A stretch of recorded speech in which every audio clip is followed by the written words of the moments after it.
Señor Rey eterno, te damos gracias, Padre, por tu misericordia, por tu amor. Gracias por esta comunión que podemos tener contigo, con nuestros hermanos, Señor.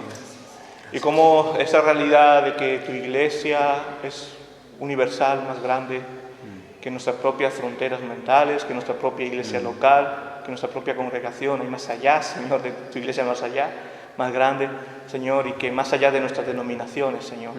Gracias, Señor, porque para mí es una alegría que el pastor de Israel esté aquí y traiga la palabra, Señor, y te quiero pedir que tú lo bendigas, que tú lo uses, Señor, como sé que lo harás, y sobre todo que los que estemos aquí, Señor, tengamos un corazón abierto a escuchar tu palabra, sin distracciones, Señor, que lo únicamente nos importa es alimentarnos de esta palabra que nos será dada, Señor.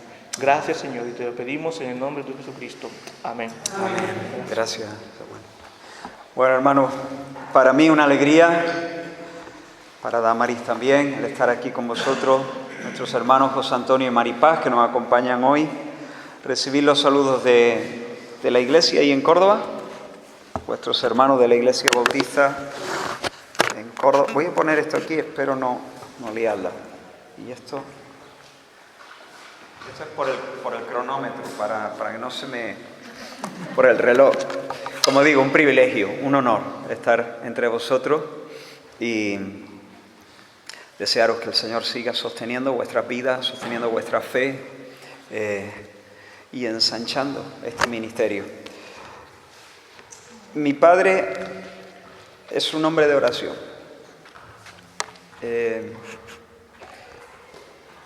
Yo cuando llegan las 9 de la noche ya empiezo a entrar en coma prácticamente, ¿no? Yo ahora me despierto temprano, me gusta despertarme temprano y me despierto activo, entonces yo siempre para estudiar siempre me levantaba temprano, no me podía quedar tarde.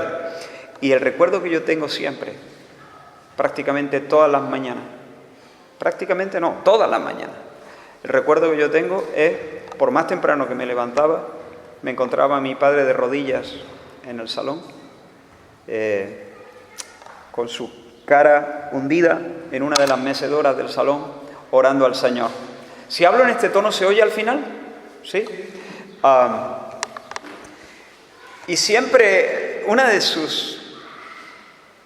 de los pesos que él ha llevado en oración, por cierto, para los padres, hay pocas cosas que impresionan tanto y marcan tanto y dejan una huella profunda en el corazón de un niño, de un adolescente, como ver a sus padres orando al Señor. Pero uno de los temas que él llevaba sobre su alma era el tema del avivamiento. El avivamiento. Por lo tanto, yo he sido una persona que se ha criado con esta mentalidad de avivamiento. ¿Qué es un avivamiento? Es una obra soberana de Dios, en la que el Espíritu de Dios hace algo extraordinario, es un soplo, una visitación, un derramamiento, donde el Espíritu de Dios revitaliza de forma extraordinaria la vida espiritual del pueblo de Dios. Y lo que hace es que cuando el Espíritu, se derrama de esa manera, se produce una conciencia inusual de la presencia de Dios. Dios está aquí, Dios ha venido. Hay una profunda convicción de pecado, hay un anhelo vibrante de santidad, hay un gozo inefable, hay una alegría, un gozo en el corazón estallando, y hay una renovada pasión por la salvación de las personas que nos rodean, una renovada pasión por la misión. Ahora, cuando el Espíritu quiere moverse para traer avivamiento, una de las primeras cosas que el Señor hace es despertar una oración de parto. Una oración de parto.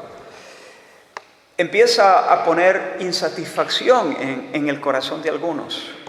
Y empieza a inquietar las vidas de algunos de sus santos, de algunos de sus hijos, para orar y pedir. Cuando eso comienza a pasar, ese es el preludio del despliegue de la omnipotencia de Dios. Y yo lo que quiero hacer en esta mañana, con la ayuda del Señor, es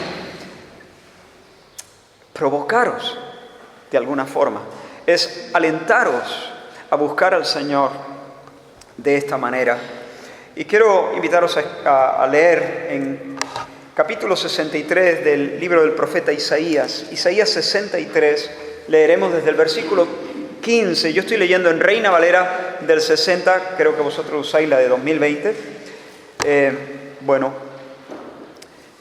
Podéis seguir la lectura. Isaías 63, versículo 15, y leeremos hasta el versículo 12 del capítulo 64. Y dice la Escritura. Ahora, lo que está pasando aquí, antes de leer, lo que está pasando aquí es que Dios ha revelado al profeta Isaías que la nación de Judá, a causa de su propio pecado, va a ser juzgada por el Señor y va a sufrir el destierro. Todavía no lo están viviendo, va a suceder en el futuro, pero Dios ya se lo muestra al profeta Isaías. Y el profeta, ubicándose, metiéndose en los zapatos del pueblo del futuro, aquellos que experimentarán esos juicios de Dios, Isaías se anticipa y entonces eleva una oración clamando por un avivamiento. ¿Me seguís? Isaías todavía no está pasando eso va a pasar en el día de mañana, pero Isaías se transporta a ese día cuando sus hermanos de Judá estarán bajo el juicio de Dios y en el destierro, y desde allí él eleva una oración pidiendo la visitación sobrenatural de Dios. Ahora sí, Isaías 63, versículo 15 dice: mira desde el cielo y contempla desde tu santa y gloriosa morada. ¿Dónde está tu celo y tu poder? La conmoción de tus entrañas y tus piedades para conmigo se han estrechado. Pero tú eres nuestro Padre, si bien Abraham nos ignora e Israel no nos conoce. Tú, oh Señor, eres nuestro Padre, nuestro Redentor perpetuo es tu nombre. ¿Por qué, Señor, nos has hecho errar de tus caminos y endureciste nuestro corazón a tu temor? Vuélvete por amor de tu siervo, por las tribus de tu heredad. Por poco tiempo lo poseyó tu santo pueblo. Nuestros enemigos han hollado tu santuario. Hemos venido a ser como aquellos de quienes nunca te enseñoreaste, sobre los cuales nunca fue llamado tu nombre. Oh, si rompiesen los cielos y descendieras, y a tu presencia se escurriesen los montes, como fuego abrasador de fundiciones, fuego que hace hervir las aguas, para que hicieras notorio tu nombre a tus enemigos, y las naciones temblasen a tu presencia. Cuando haciendo cosas terribles, cuales nunca esperábamos, descendiste, fluyeron los montes delante de ti, ni nunca oyeron, ni oídos percibieron, ni ojo ha visto a Dios fuera de ti, que hiciese por el que en él espera. Saliste al encuentro del que con alegría hacía justicia, de los que se acordaban de ti en tus caminos. He aquí, tú te enojaste porque pecamos. En los pecados hemos perseverado por largo tiempo. ¿Podremos acaso ser salvos? Si bien todos nosotros somos como suciedad y todas nuestras justicias como trapo de inmundicia, y caímos todos nosotros como la hoja y nuestras maldades nos llevaron como viento. Nadie hay que invoque tu nombre, que se despierte para apoyarse en ti, por lo cual escondiste de nosotros tu rostro y nos dejaste marchitar en poder de nuestras maldades. Ahora pues, Señor, tú eres nuestro Padre, nosotros barro y tú el que nos formaste, así que obra de tus manos somos todos nosotros. No te enojes sobremanera, Señor, ni tengas perpetua memoria de la iniquidad. He aquí, mira ahora, pueblo tuyo somos todos nosotros. Tus santas ciudades están desiertas, Sión es un desierto, Jerusalén una soledad. La casa de nuestro santuario y de nuestra gloria, en la cual te alabaron nuestros padres, fue consumida al fuego, y todas nuestras cosas preciosas han sido destruidas. ¿Te estarás quieto, oh Señor, sobre estas cosas? ¿Callarás y nos afligirás sobremanera? Creo, hermanos, que Dios quiere que hagamos de este clamor nuestro clamor. Si tú estás aquí con un corazón reseco, ¿te apetece más ver el partido esta noche o comer la comida de dentro de un rato, que orar, alabar al Señor? Si sientes que has perdido tu canto, si sientes que la oración se te hace como subir el Everest, entonces este mensaje es para ti, y espero que el espíritu que movió al profeta Isaías también te despierte a ti, me despierte a mí, ponga en nuestros huesos el mismo clamor y no nos suelte el Señor hasta que Él prevalezca sobre nuestras vidas. Quiero agrupar todas las ideas que quiero compartir con vosotros en esta mañana, las quiero agrupar en tres grandes puntos. En primer lugar, vamos a estar considerando la sincera confesión de pecado que hace el profeta Isaías. Una sincera confesión de pecado. En segundo lugar, vamos a ver la apelación al carácter de Dios que el profeta Isaías eleva. Y en tercer lugar, vamos a ver una petición urgente. Así que estos son nuestros 3 puntos para el mensaje de esta mañana. Confesión, apelación, petición. Confesión, apelación y petición. Comencemos entonces por el primero, una confesión sincera. Isaías no es como esos cristianos presumidos de la Odisea, que se jactaban diciendo, nosotros somos ricos, nos hemos enriquecido. ¿Recuerdas esa carta? De ninguna cosa tenemos necesidad. No, Isaías no es así. Isaías reconoce que sí tiene necesidad. Esto está mal. Esto está muy mal. Estamos fatal. Dice, Sión es un desierto. Nuestras cosas más queridas se han convertido en una ruina. Y como hiciera el patriarca Job, Isaías no le echa la culpa a Dios. Dios, estamos mal, pero no te atribuimos a ti este despropósito. Este despropósito es culpa nuestra. Porque tú eres bueno, Señor. En el versículo 4 del capítulo 64 dice, jamás nadie ha visto que fuera de ti haya un Dios que favorezca así al que espera en Él. Tú saliste al encuentro del que con alegría hacía justicia. Dios, tú eres bueno. Tú eres un Dios generoso, tú eres un Dios amplio. Cuando tú encuentras una persona que teme tu nombre, corres a Él deseoso de bendecirle. Tú no eres un Dios tacaño, tú no eres un Dios que cierra el puño, tú no eres un Dios que hay que retorcerte el brazo para que bendiga. Tú eres un Dios que bendice con generosidad. Por lo tanto, si estamos mal, no es porque tú te desentiendes de nosotros. Si estamos mal, es por nuestra culpa. Es por nuestra culpa, Señor. Jerusalén está en ruina, pero tú no eres un Dios distante, tú no eres un Dios antipático. Es que nosotros no nos hemos acordado de ti. Nosotros no hemos esperado en tu misericordia. Nosotros no hemos tenido respeto por tu nombre. De hecho, en un versículo dice, nadie hay que invoque tu nombre, que se despierte para apoyarse en ti. Antaño sí. Antaño amanecía, nos levantábamos de la cama, nos poníamos de rodillas para correr a ti. Pero hoy salimos corriendo de la cama para encarar los desafíos de la vida sin buscar tu consejo, sin buscar tu presencia, confiando en nuestros recursos, confiando en nuestra prudencia, confiando en las demás personas, confiando en el dinero, en nuestra experiencia. Lo que Isaías hace es una confesión de pecado. Hemos pecado, Señor.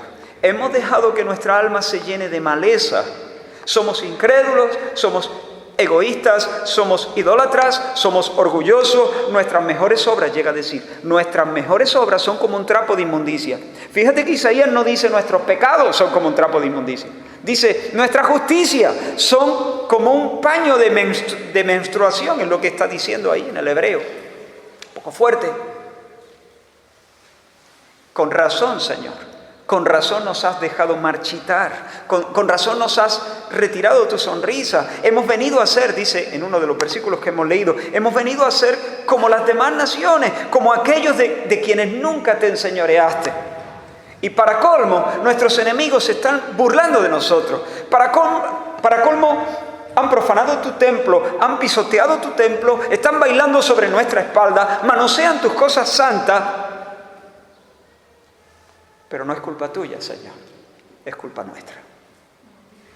Y hermanos, sin ánimo de ser catastrofista, ni dramático, ni exagerado, debo decir que la iglesia en general, no estoy hablando ahora particularmente de esta congregación, porque a vosotros no os conozco, es la primera vez que estoy con vosotros, pero en general la iglesia que yo conozco, tampoco soy un conocedor de la iglesia global, pero la iglesia que yo conozco, hermanos, está falta de fuerza y está falta de belleza. Entre semana es difícil distinguir entre el miembro promedio de una iglesia normal El miembro promedio de una iglesia promedio es difícil distinguirlo de nuestro vecino de enfrente. Sí, el domingo va a la iglesia el cristiano evangélico y el otro se va a pescar. Pero aparte de eso no hay demasiada diferencia. Las mismas ambiciones, las mismas aficiones, las mismas ansiedades, las mismas adicciones, los mismos chismecitos, los mismos rencores, las mismas envidias, las mismas caras largas, los mismos enojos, las mismas trampitas.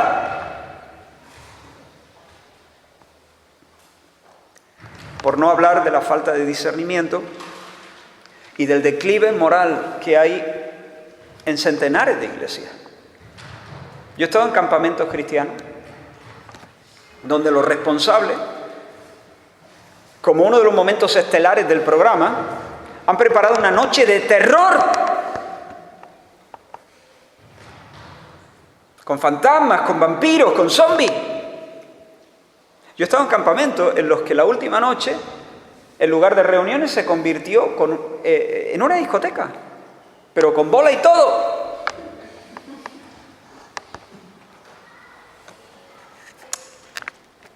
Donde los cuerpos, semi en penumbra, se movían espasmódicamente al ritmo sensual de canciones de moda. No es lo normal, ¿eh? No es lo normal, también hay que decirlo, pero he estado en lugares así. He escuchado de consejeros que han animado a matrimonios a revitalizar su vida íntima haciendo uso de material pornográfico. Hay pastores hoy en día justificando divorcios porque el amor se ha enfriado, porque la convivencia es cansina, porque la convivencia es frustrante. Pues si no se entienden, que se divorcien. Hay iglesias en las que se aprueba que dos personas se vinculen como pareja de hecho, menospreciando la institución sagrada del matrimonio, donde se hace la vista gorda cuando los novios viven juntos. Hay que entenderlo. Hay que entenderlo, se dice. Se quieren, tienen planes de boda, no pueden permitirse alquilar 2 pisos. Hay que entenderlo.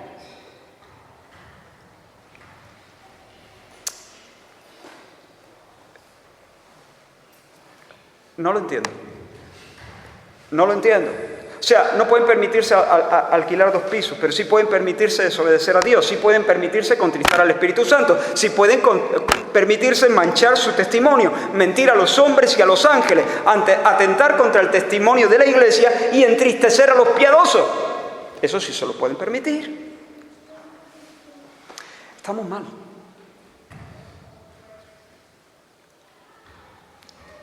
Y no podemos esperar verdadero avivamiento, verdadero movimiento del Espíritu de Dios, hasta que nuestra alma se derrame en una confesión humilde, sincera, sin excusa y sin atenuante. Sin atenuante. Recuerda a Adán, ¿no? Cuando comió del fruto prohibido, Dios le sale al encuentro, le pregunta, ¿has comido del árbol que yo te mandé que no comiese? Y el hombre que respondió, ¿recuerda?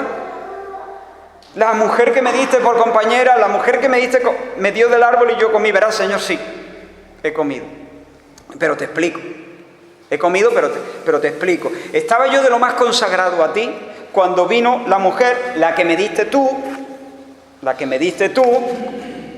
que Señor, si me hubiera quedado soltero, con lo bien que estaba yo soltero, si yo era feliz de soltero, pero ya sabes, Señor, mujeres.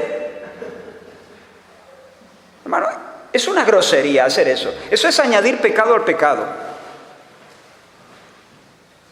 Cuando el alma está verdaderamente quebrantada, no busca excusa.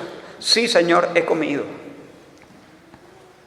Cuando el alma está verdaderamente quebrantada, no se victimiza, no dice, yo soy rebelde porque el mundo me ha hecho así, porque nadie me ha tratado con amor. No. La culpa no es de la esposa, la culpa no es de la iglesia, la culpa no es del gobierno, la culpa es mía.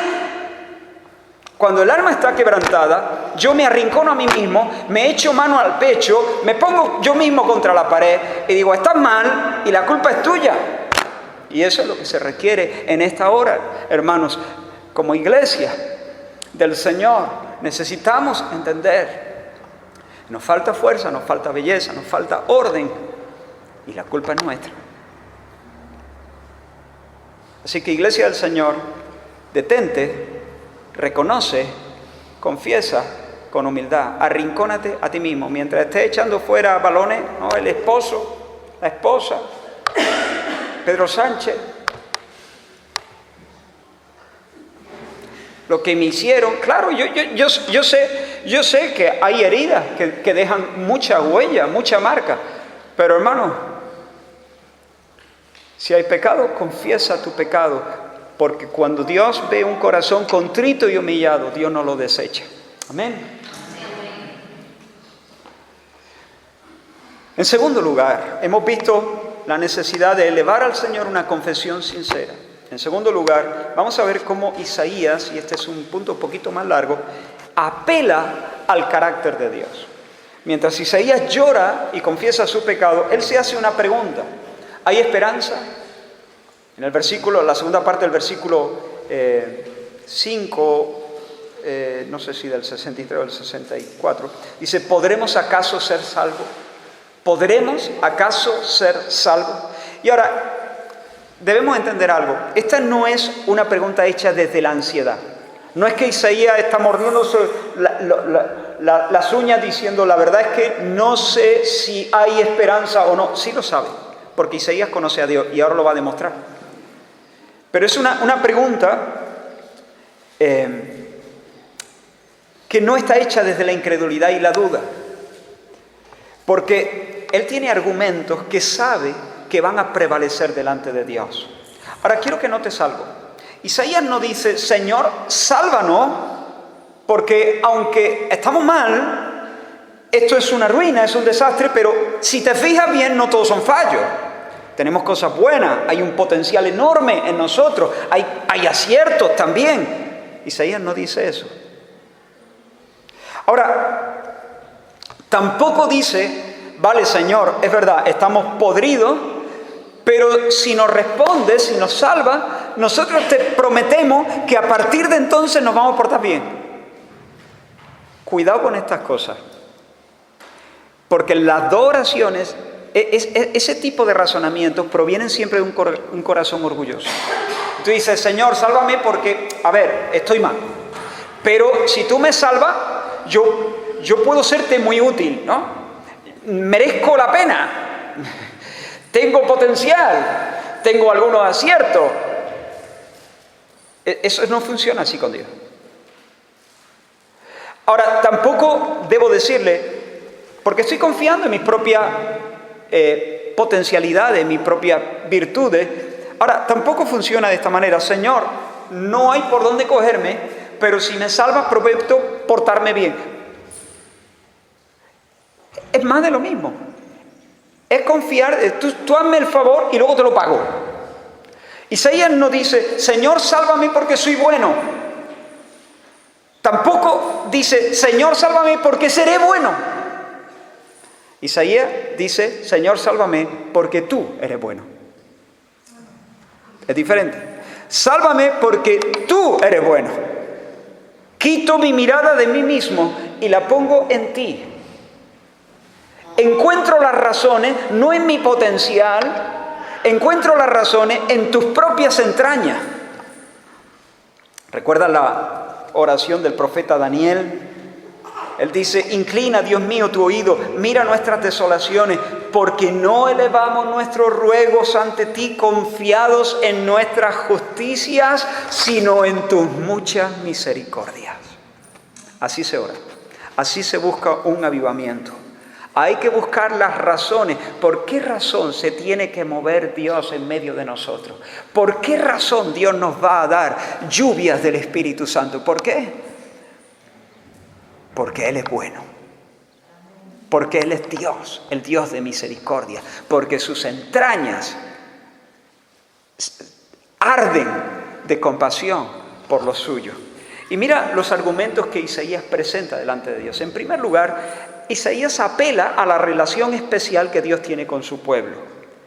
No somos amables, estamos mal, nos hemos pervertido, pero tú eres nuestro Padre. En un momento dado, lo hemos leído también, dice, Abraham no nos reconoce, Israel no nos reconoce, en primer lugar porque están muertos. En segundo lugar, porque aunque estuvieran vivos, Hemos cambiado tanto, nos hemos retorcido tanto que aunque estuvieran vivos no nos reconocerían. Sin embargo, Dios, tú eres nuestro Padre, tú sí nos reconoces. Tú hiciste un pacto con Abraham, tú nos engendraste por la palabra y con el soplo de tu espíritu. Tú hablaste a Faraón, ¿recuerdas cuando Dios envió a Moisés a Faraón? ¿Con qué mensaje le envió? Israel es mi primogénito, dice el Señor.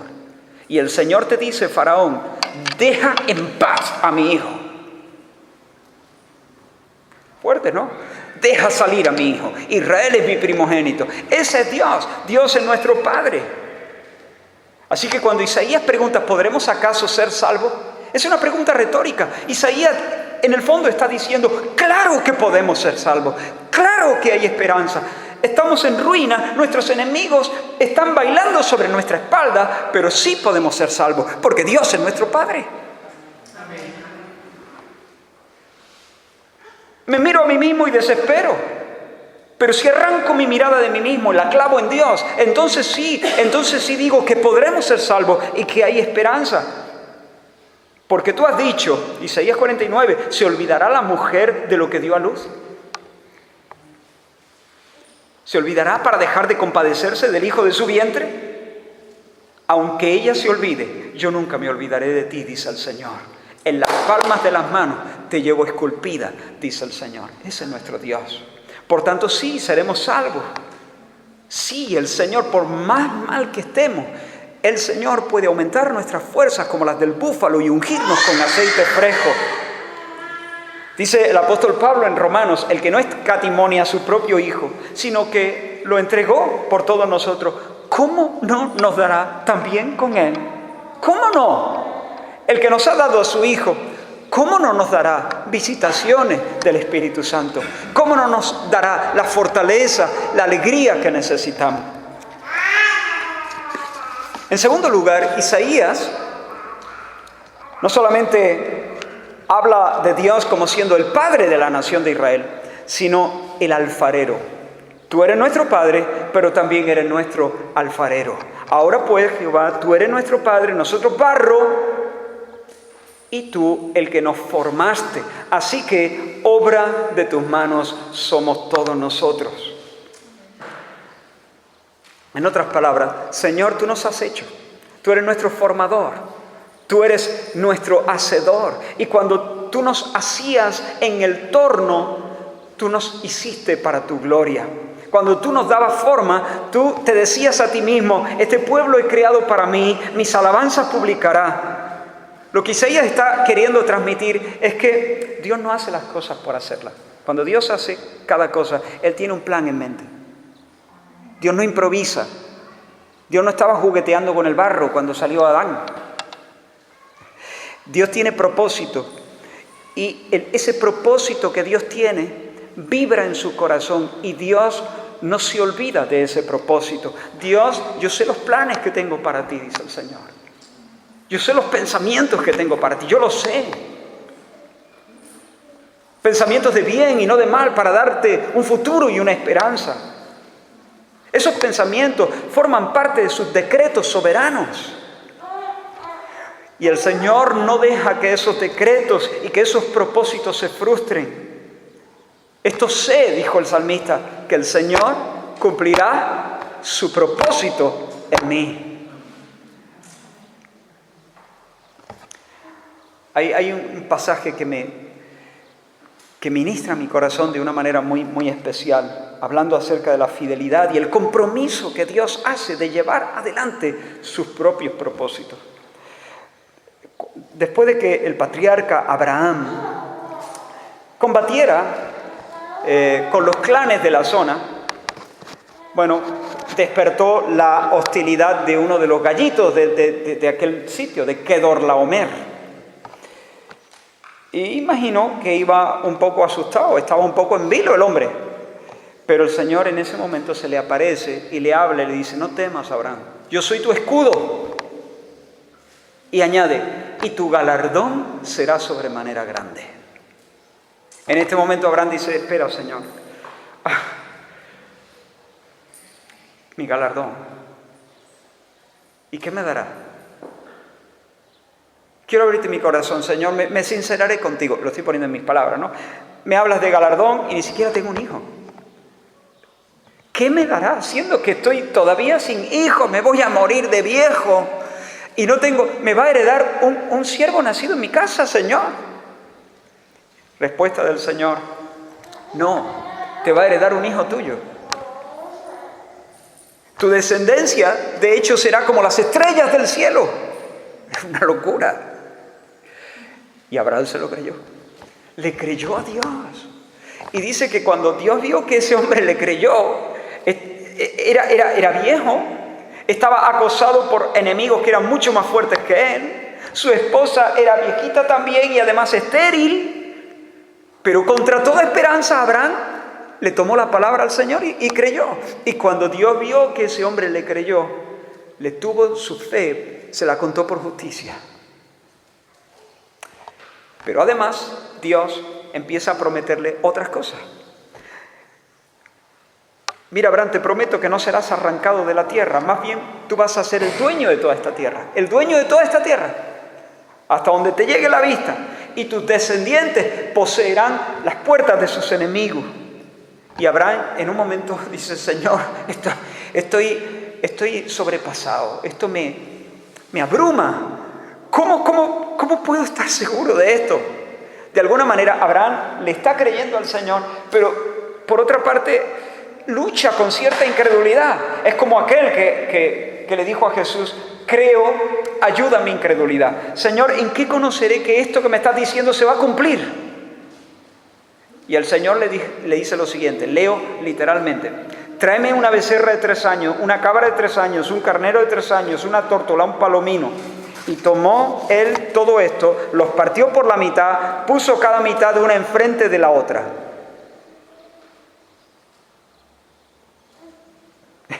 Señor, ¿en qué conoceré yo que todo esto que me estás diciendo se va a cumplir? Tráeme una cabra, tráeme un palomino, tráeme una tórtola, tráeme un carnero. Y uno dice: ¿Qué está pasando aquí? Hermanos, cuando nosotros queremos en nuestros días cerrar un acuerdo, ¿qué hacemos? ¿Nos vamos a dónde? Al notario. Nos vamos al notario. Nosotros concretamos nuestros compromisos firmando un documento. Algunos dicen que hubo un tiempo donde bastaba con que alguien se diera la mano. No lo sé si eso fue tan así. Pero hoy en día, a que tú no te compras una casa sin recibir escritura bien firmadita ante notario. Nosotros cerramos así los acuerdos. Pero las culturas orientales del tiempo de Abraham eran mucho más visuales, eran más dramáticas, eran más aparatosas. Y para sellar un acuerdo hacían algo muy distinto. Ellos, de hecho, no firmaban un pacto.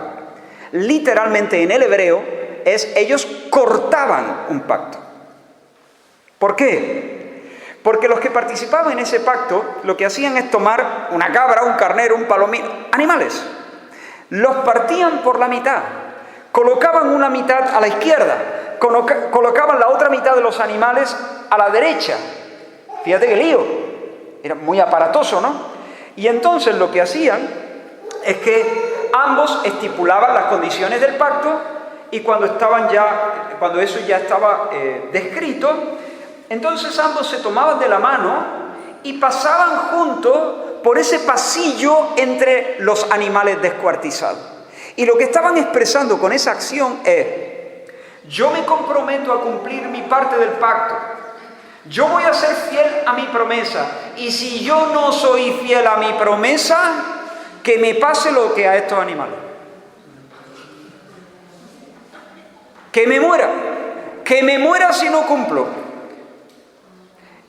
Y tú, que estás aquí de la manita conmigo, te comprometes a cumplir tu parte del pacto. Y si no, que te mueras. Que te parta un rayo, que seas partido como estos animales. Y así pasaban por entre los animales divididos y esa era la firma. Ahora, cuando Dios entonces le dice: tráeme una cabra, tráeme un carnero, tráeme un palomino, lo que Abraham lo entiende perfectamente. Abraham no se quedó con cara de sorpresa. ¿Esto qué es? Abraham entendió perfectamente que lo que Dios le estaba diciendo es... Abraham le dice a Dios: Señor, ¿cómo conoceré que todo esto se va a cumplir? Y Dios le dice: vámonos al notario. ¿Cómo es Dios? ¿Cómo es Dios de generoso? Porque Dios le podía haber dado una colleja a Abraham. ¿Cómo que? Pues no te lo estoy diciendo. Me vas a poner en duda mis palabras. Pero no, Dios dice, te voy a ayudar, te lo firmo ante notario. Voy a hacer un pacto contigo. Lo asombroso de la escena, hermano, es que en el momento de la firma, mira lo que pasa. Leo en Génesis 15, 17, sucedió que puesto el sol y ya oscurecido, se veía un horno humeando y una antorcha de fuego que pasaba entre los animales divididos.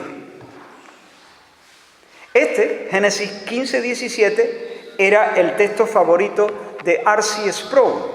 No sé si habéis escuchado hablar de ese predicador, ya está con el Señor, pero uno de los maestros bíblicos más notables del siglo XX, R.C. Sproul. Era su versículo favorito. ¿Por qué?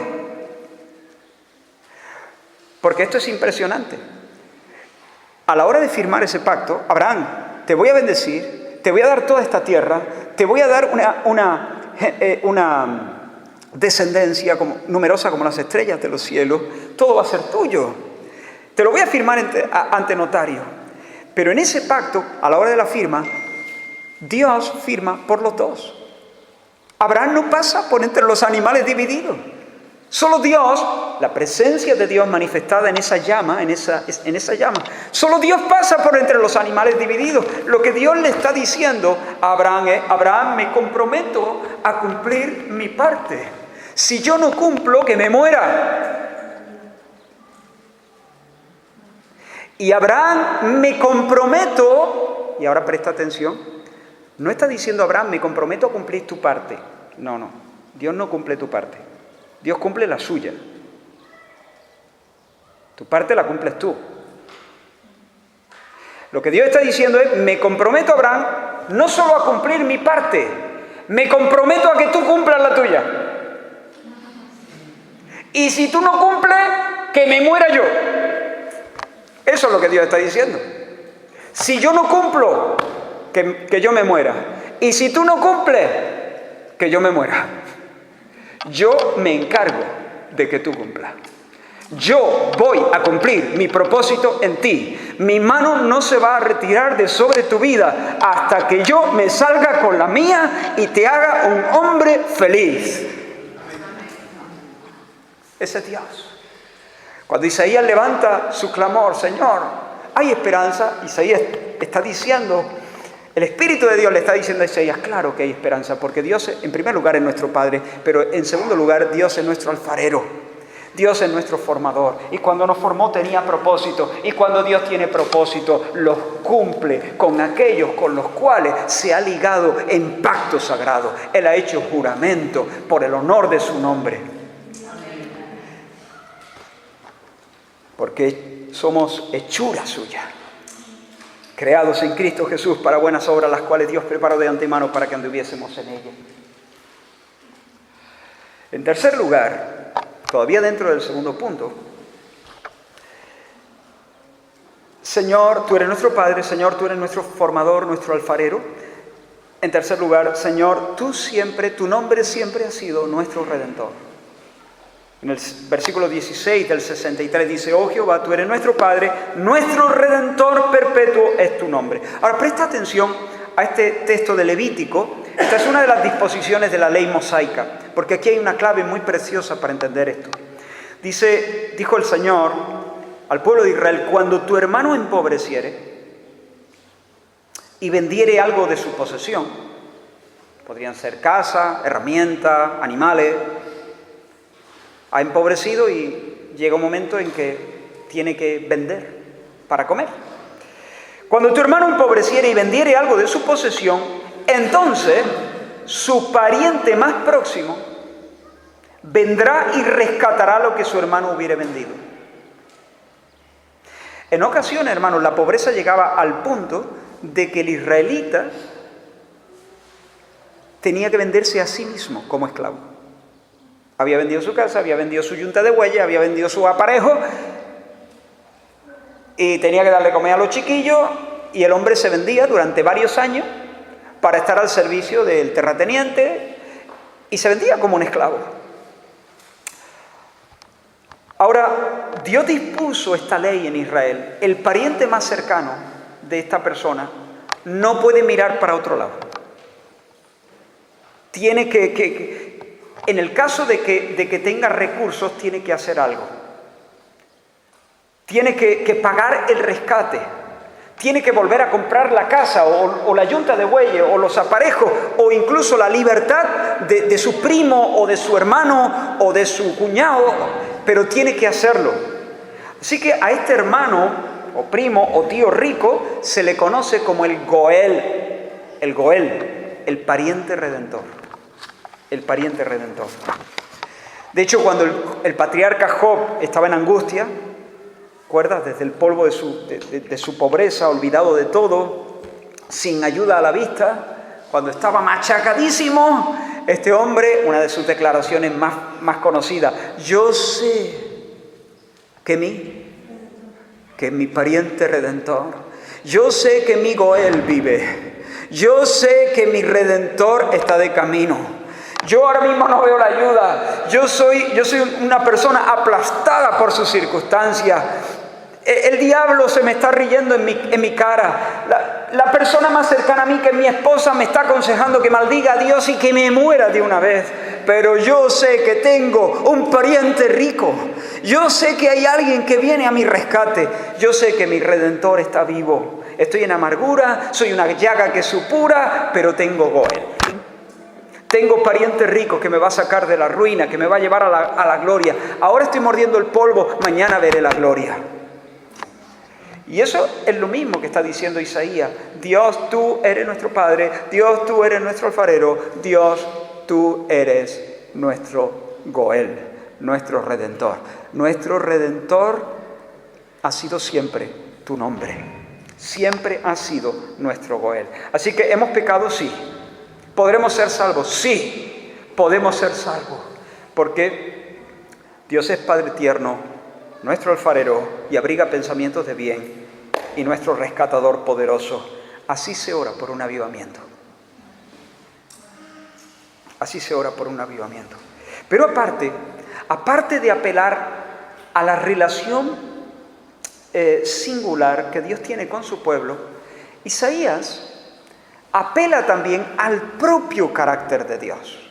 Independientemente de la relación que Dios tenga con su pueblo, Isaías sabe cosas de Dios que le hacen estar lleno de esperanza, que le hacen saber que Dios va a intervenir. Hace dos preguntas a Dios. ¿Dónde está tu celo? Le pregunta a Dios. Dios, ¿dónde está tu celo? Es como decir: Señor, yo te conozco. Señor, yo sé que te hierve el pecho con el compromiso sagrado de mantener tu nombre en alto. Señor, yo te conozco y sé que tú no te dejas ningunear.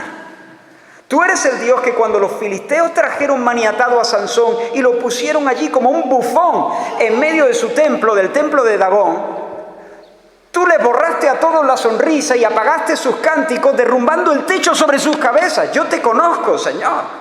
Tú no dejas que la gente se recochinee de ti. ¿Recuerda, hermano, el banquete del rey Belsasar? Un rey llamado Belsasar que organizó un banquete en su palacio, y bebieron y se emborracharon, y cuando el vino avivó los delirios de grandeza de ese tipo, quiso alardear de tener a Dios a su merced. Y como estos no podían maniatar a Dios y traerle, como los filisteos trajeron a Sansón, para que Sansón fuese el bufón, como este rey no podía maniatar a Dios ni traerle como bufón, pues entonces, ¿qué hizo? Buscó los vasos sagrados que sus padres habían tomado del templo de Jerusalén. Traer los vasos sagrados de estos israelitas. Y se pusieron a beber y a llenar de babas los vasos sagrados de Dios. ¿Qué pasó? Que Dios abortó esa fiesta. Y de repente apareció una mano en medio de la fiesta. Me hubiese gustado ver la cara de Belsasar. Y escribió: Mené, Tekel, Uparsin. Pesado has sido y has sido hallado falto. En otras palabras, game over. Fin de la historia. Se acabó. Hasta aquí ha llegado tu arrogancia. Dios te derriba. Isaías conoce a Dios. Conoce lo que hizo a los filisteos. Conoce lo que le hizo a los egipcios. Conoce lo que le hizo al rey Balsasar. Isaías sabe que Dios tiene un compromiso ineludible con mantener en alto su honor. Dios no puede no hacerlo. Entonces, lo que Isaías hace es, ¿dónde está tu celo? Pero no es porque Isaías esté turbado y Señor, no me lo explico. No. Lo que Isaías hace al preguntar esto es incitar a Dios. Es una incitación. Es una apelación a que Dios actúe en defensa propia. ¡Vamos, Dios! ¡Hazlo de nuevo! ¡Saca músculo! ¡Da tu rugido! ¡Muéstrale a la gente quién eres!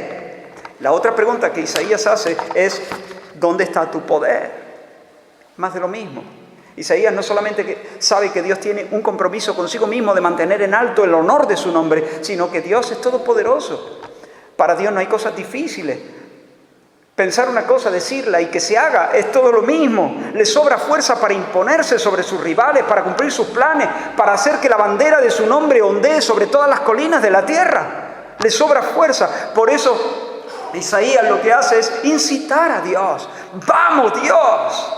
¿Dónde está tu poder? ¿Dónde está tu celo?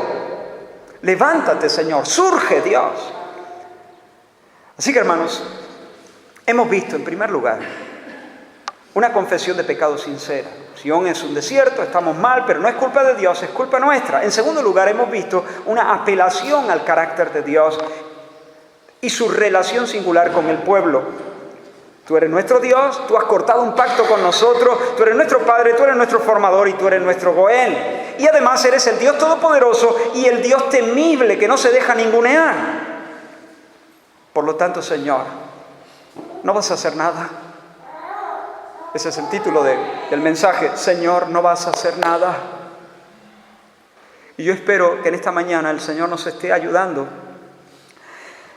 que alumbre nuestro entendimiento para que con estos principios tú y yo nos levantemos o sigamos levantados orando por un mover poderoso de Dios en medio de nuestra tierra y en medio de esta generación.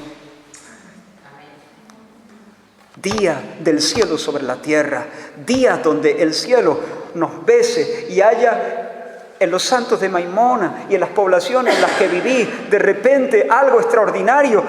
Yo solamente lo he leído en los libros, no hemos experimentado esto, pero Dios es así, lo ha hecho durante muchos momentos de la historia. Experimentemos tiempos donde la presencia de Dios se haga tan manifiesta que aún los incrédulos digan, ¿qué está pasando aquí? Dios ha venido. Y llegamos así, me vais a permitir solo unos minutitos más, al tercer punto, la tercera sección que he llamado una petición urgente. Isaías presenta su ruego. Lo que Isaías dice es, Señor, ven, irrumpe, hazte presente. Ojalá rompieran los cielos y descendiera. Versículo 1 del capítulo 64. Oh, si rompieran los cielos y descendiera. Si viniera, Señor, temblarían las montañas como cuando descendiste en Sinaí. Tus enemigos sabrían quién eres. Los filisteos y los belsasares de turno se harían pipí en los pantalones. Hazlo, Señor. Rompe los cielos, da tu rugido. No permitas por más tiempo el ninguneo de tu nombre. Hermanos, oremos así. Señor, no permita que los hombres implementen su estúpida agenda donde tú no cuentas.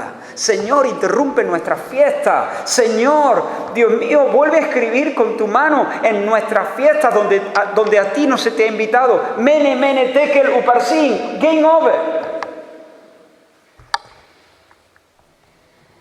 ¿Has orado así alguna vez? Convierte nuestros vinos en vinagre, Señor. Señor, no nos dejes terminar nuestra Babel, que nuestra ridícula torre quede como un mamotreto incompleto. ¿Has orado así alguna vez? Parece una oración rara, ¿verdad? Pero el apóstol Santiago nos dice que Elías Dice, Elías era un hombre sujeto a pasiones semejantes a las nuestras y oró fervientemente para que no lloviese. ¿Cómo? Lo leo de nuevo. Oró fervientemente para que no lloviese. Oró fervientemente para que no lloviese. Cuando nosotros leemos el relato de los reyes, en el primer libro de los reyes, se nos dice que Elías oró para que lloviese. Pero ahora Santiago nos revela que Elías no solo oró para que lloviese, sino que previamente había orado para que no lloviese. Y yo pregunto, ¿qué mueve a una persona a pedirle a Dios una sequía nacional y la ruina económica de un país? ¿Qué mueve a un hombre? O sea, ¿qué oración es esa, Elías? ¿Qué oración es esa, hermano? ¿Cómo vas a orar? Señor, regálanos una pandemia, que la economía colapse. Yo de entrada me sentiría un poco raro en esa reunión de oración. ¿Qué es lo que mueve a una persona para orar así? Lo que mueve a una persona para orar así es un vivo celo por el Señor. Un interés por Dios, un interés por su honor, un interés por los derechos de Dios, un amor por la justicia y una completa rendición al programa de Dios y al plan de Dios. Ya está bien, Señor, ya está bien que la arrogancia de nuestra generación y de nuestros líderes, ya está bien que esta generación mía te falte el respeto, te olvide, te ignore, confiemos en nuestras propias fuerzas, blasfememos tu nombre. Regálanos un menemenetekeluparsin, abórtanos la fiesta, bórranos la sonrisa tonta de la cara, regálanos, Señor, una sequía para que todos sepan que todo hombre depende de ti. Que lo pase yo mal si es necesario. Por cierto, que Elías las pasó canuta. ¿Sí o no? Primero se tuvo que ir a un arroyo a beber agua, después se le seca el arroyo. Dios lo manda, esto supongo que sería la peor prueba, a la casa de una viuda que se estaba muriendo de hambre, junto a su hijo, y Elías le pide a la mujer que le haga a él comida primero. O sea, yo supongo que si yo conozco algo, el corazón de ese hombre de Dios, eso fue lo peor que Dios le pidió. Pero Elías estaba dispuesto a pasar por ahí. Señor, que lo pase yo mal, pero que de ti nadie se ría. Que nadie se ría de ti.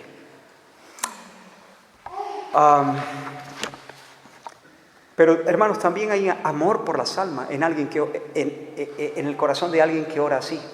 Porque cuando tú le pides, Señor, rompe nuestras fiestas chicas,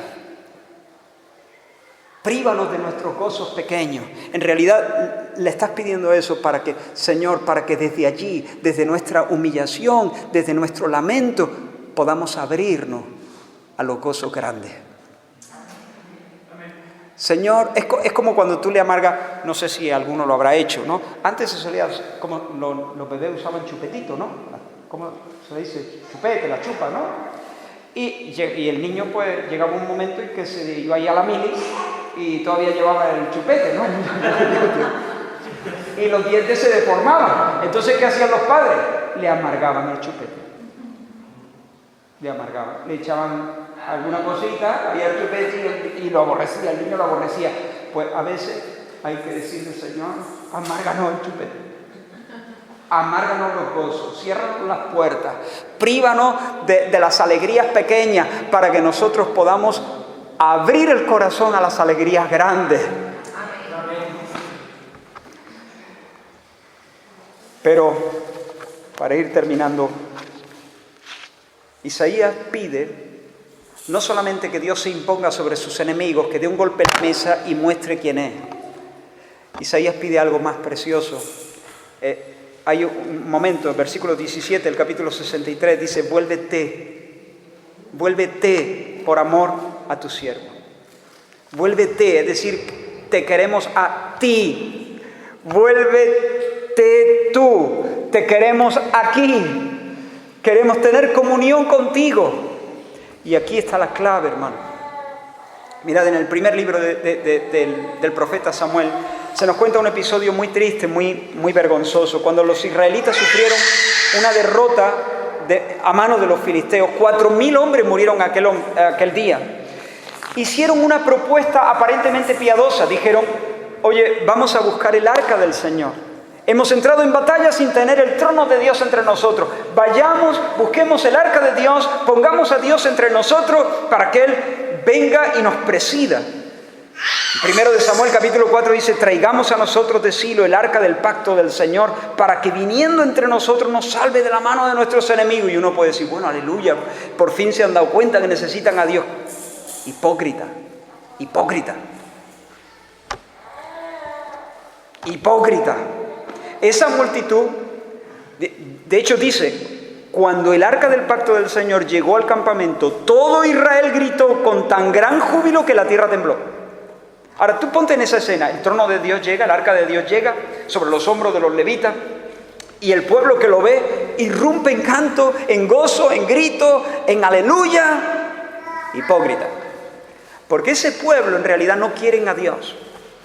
Ese pueblo están adorando a los Baales y a Astarot. En medio de ese pueblo, los dos sacerdotes que están allí, Ofni y Fines, son dos sinvergüenzas que están metiendo la mano en el arca de las ofrendas y que están intentando seducir a las mujeres que se acercan al tabernáculo para adorar a Dios. El pueblo que está vitoreando la llegada del arca, en realidad no quiere a Dios. Quiere que Dios venga, haga un milagro y se vaya. Quieren poner a Dios como el que pone una máquina expendedora de refresco en el campamento. Lo que pasa es que ellos no quieren refrescos, quieren victorias militares.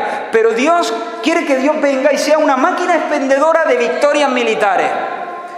Ellos quieren a Dios para que Dios les dé el triunfo sobre los filisteos. Pero si ellos fueran más fuertes y pudieran vencer a los filisteos solitos, Dios se podía quedar en su casa. Ellos quieren al Dios amuleto.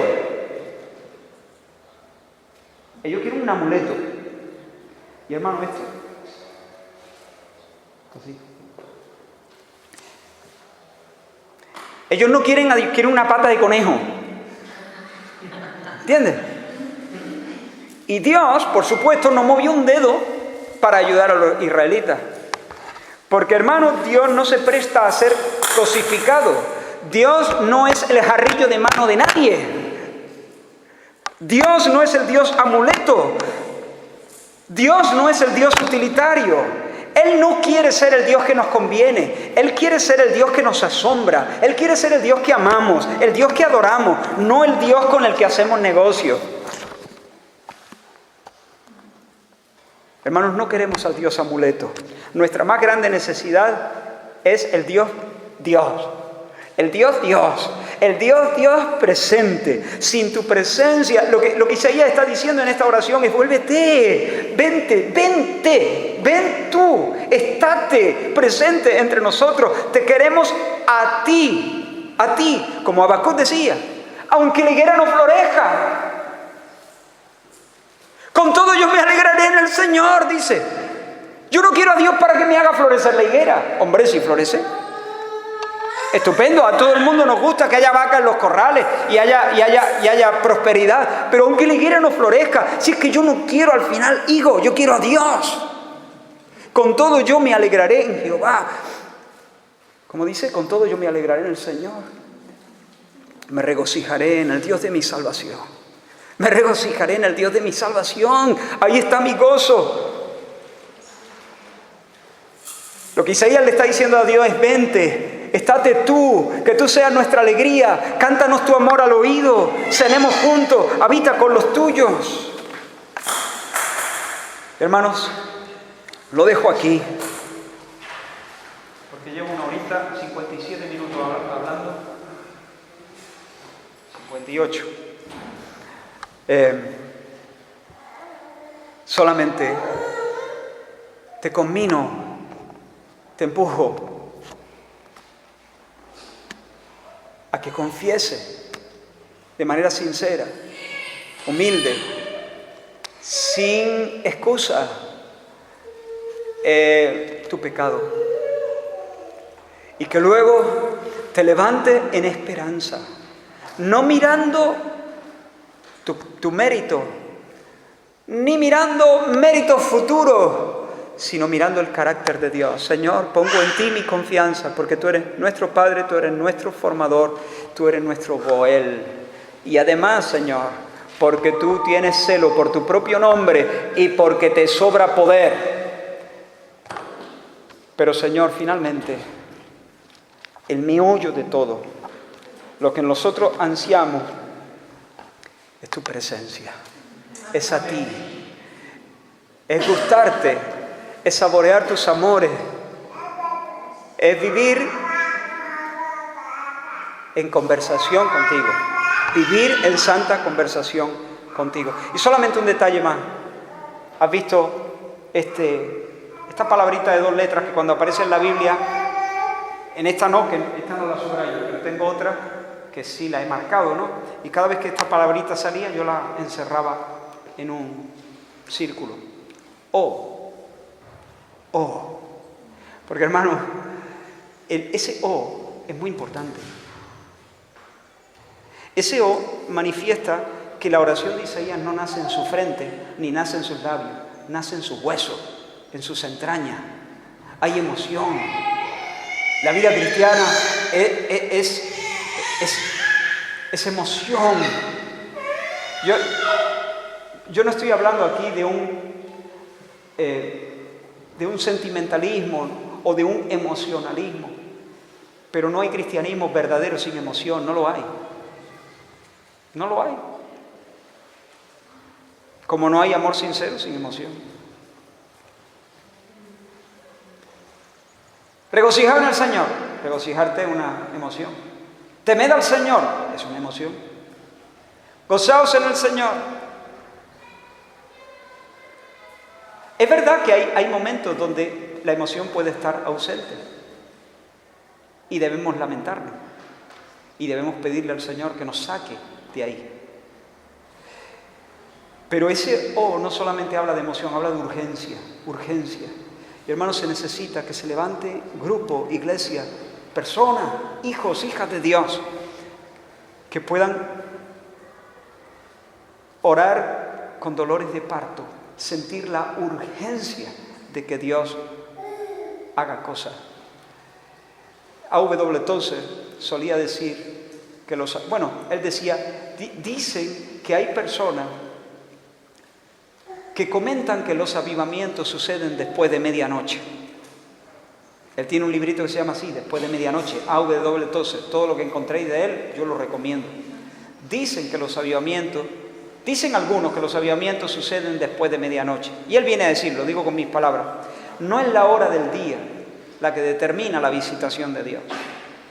Lo que pasa es que de cuando en cuando se levanta en la escena evangélica un hombre o una mujer cuyos anhelos espirituales están insatisfechos. Ese hombre se convierte en una molestia en las reuniones normales. Sus hermanos lo miran de soslayo y se preguntan si está bien. Dice, pero por cuanto ese hombre no ha obtenido todavía lo que quiere, prosigue orando aún después de medianoche. Y por eso, tal vez sí, las visitaciones, en ese sentido, las visitaciones divinas suceden después de medianoche. Yo espero que, no estoy hablando literalmente, o sí, quién sabe, pero yo espero que tú seas y que yo sea esa persona con anhelos espirituales insatisfechos. Y tal vez el Señor te visite pasada la medianoche. Vamos a orar. Gracias, Señor. Gracias, Señor. Gracias, Señor. Claro que hay esperanza.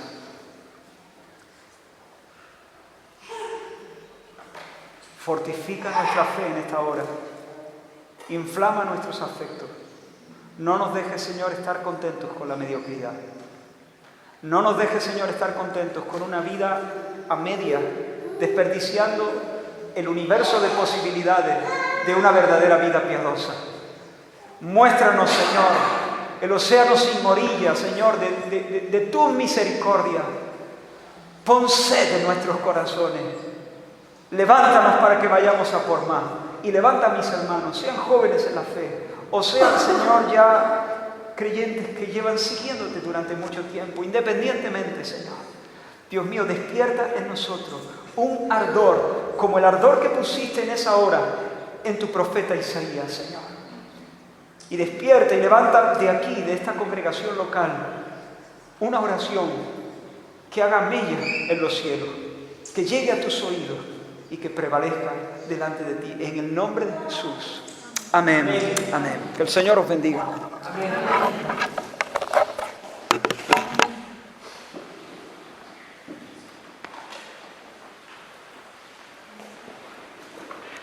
Muchas gracias.